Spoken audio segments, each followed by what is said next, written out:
Miss? Miss? Ano ba? Eh, miss, magpapakulay po ako. Eh, may lakad pa naman ako mamaya. Kailangan matapos na to eh. Anong kulay sinasabi mo? Hoy, para ng bakal yan, parang alambre na yung buhok mo, hindi natatabla ng kulay yan, pwede ba? Storbo Kaya nga po pumunta ako dito kasi alam kong expert kayo dito. Kaya nga magpapakulay ako. Eh di mag-antay ka, kita mo may kalandian pa ako eh, ikaw mag-adjust. Ano ba? Gulo mo ako ha? Tsaka, miss, parang parang di ko talaga gusto tong nilalagay mo. Ano ba to? Nasisikap. Bakit ba tinatanggal mo? Tsaka nasisikapan ka ba? Oh, ito, ayan. Ayan. Miss naman! Diyan ka na nga! Ma'am, magandang araw po. Si Miss Gina po, ibibigay ko lang po yung pina-order niya. Oh my God, kaya naman pala ang baho-baho dito. Ano ba yung dala mo? Mga iba't ibang klase po ng mga dried fish. Kaya naman pala ang baho-baho. Ano ba? Mukha bang may matanda dito? Walang matanda dito. Hindi po, yung may-ari po ng parlor. Kilala ko yung tinutukoy mo. Di ba sinabi ko na sa'yo? Eh, nag-order po siya sa akin. Eh, babayaran niya po ako. Ibibigay ko po sa kanya to. So, anong gusto mong gawin ko? Eh, wala nga dito yung tao. Eh, pwede po pa tawag na lang po? Ginawa mo pa akong sekretary niya. Wala nga dito. Tsaka ano ba? Ang bobo mo naman. Hindi ka nakakaintindi ng isang sabi lang. Wala dito yung matandang yon. Eh, kasi po, ang layo pa po ng ibang barangay pa po ako eh. Eh, wala pa po akong pampamasahe. Kukunin ko po sana yung bayad. Alam, bobo talaga niya kausap. Ano ba, paulit-ulit tayo? Wala dito. Tsaka ano ba, hindi ba uso sa'yo yung lalamob? Ha? Dapat pinalamob mo na lang, hindi pati ako pinuparwisyo mo pa. Umalis ka nga dito, tsaka yung mabaho mong ano? Ang baho-baho. Ano? Ano ba? Tapos na Holy Week, napapaligiran pa rin ako ng mga hudas. Umalis ka na dito, dali mo na yung... Ay, napakabaho mong tuya. Sige po. Balik na lang po ako sa ibang araw. Huwag ka na bumalik. Huwag mo na idalhin dito yung paninda mo. Ano ba, paninda ba yan? Alis na. Sige po. Papangit ang mga nakikita ko ngayong araw na to. Kainis. Tagal naman ni Miss Gina. Oh, ba't nandito ka pa din? Eh, antayin ko na lang po si Miss Gina dito sa labas. Ngayon po kasi yung usapan namin. Ba't tigas talaga ng mukha mo? Di ba sinabi kong umalis ka na? Eh, ma'am, wala po akong pamasahe eh. Tsaka inaantay po ng pamilya ko yung perang ibibigay ko. Wala po kami pangkain ngayong gabi.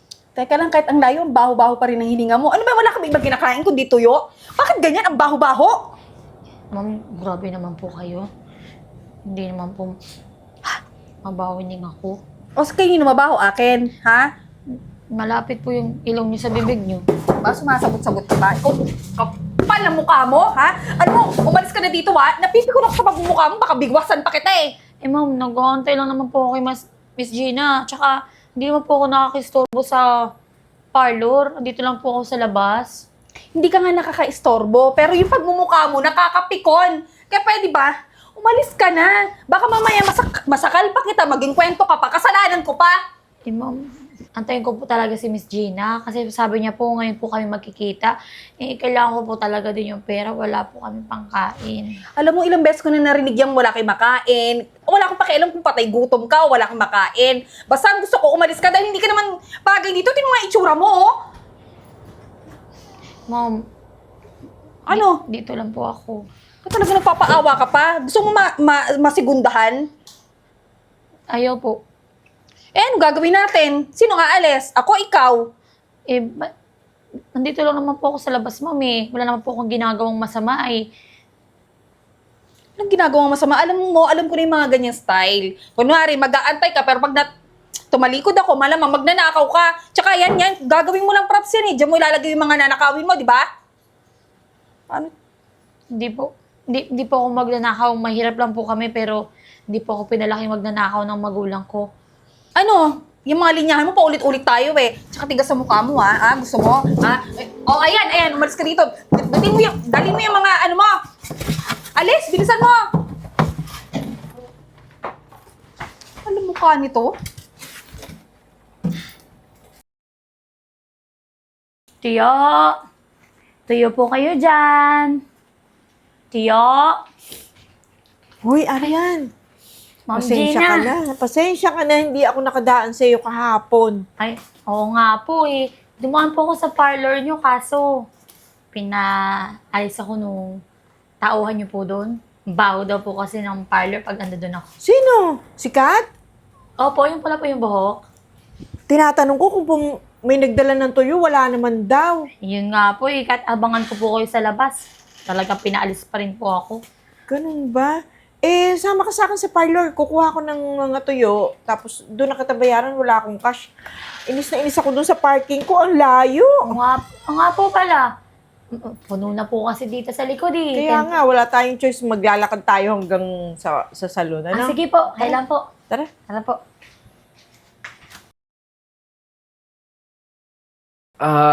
Ma'am, ganito ba talaga dito? Para kasing ang sungit nyo eh. Talaga masungit ako kasi tingnan mo naman yung pagmumukha mo sa salamin. Tingnan mo, maigi, di ba? Ang laki-laki ng salamin.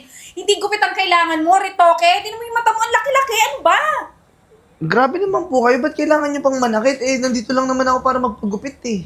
Kailangan sa'yo maalog yung utak. Kasi dapat hindi ka na pumupunta dito. Dapat doon ka sa sa doktor. Wala akong mga retoke sa'yo.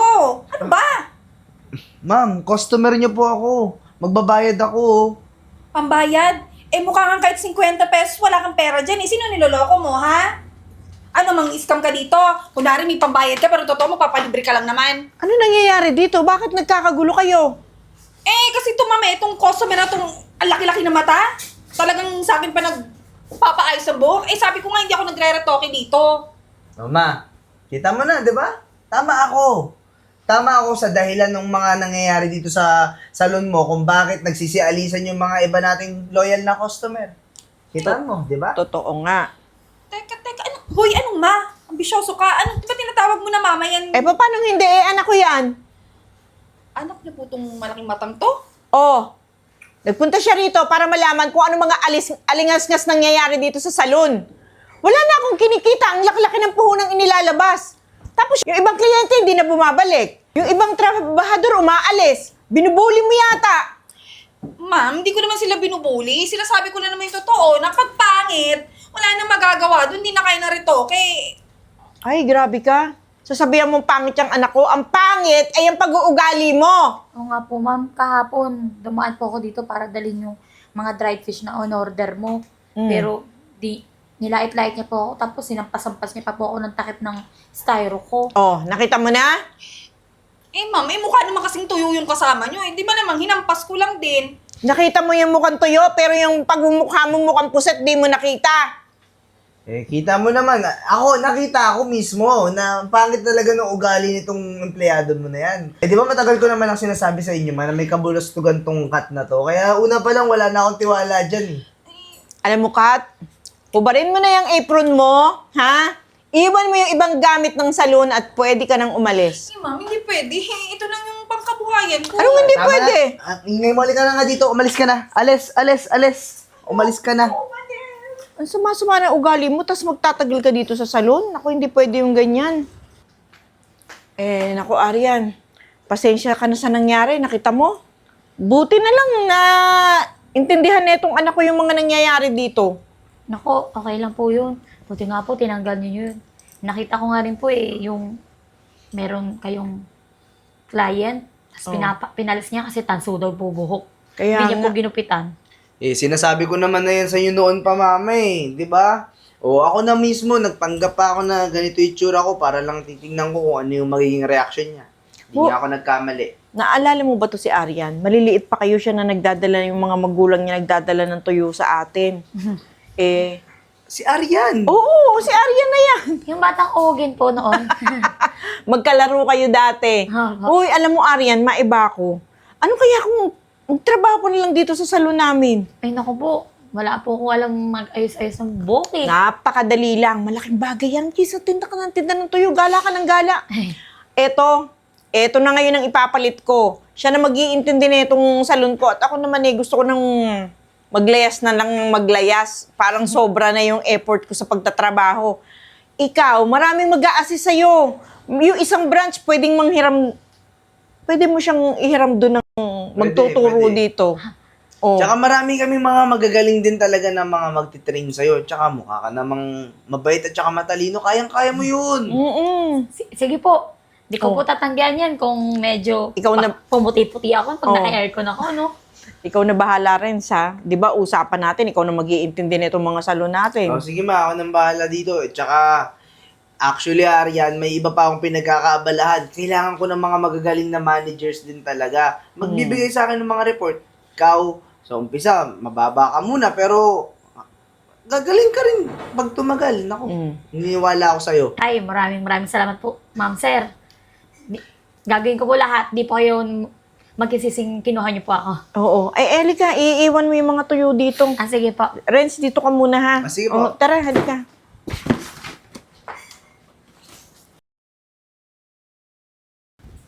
Aray! Aray! Ikaw yun eh! Ikaw yun dahil ba't ako nakulong eh? Ay, kaya ako naman ng trabaho.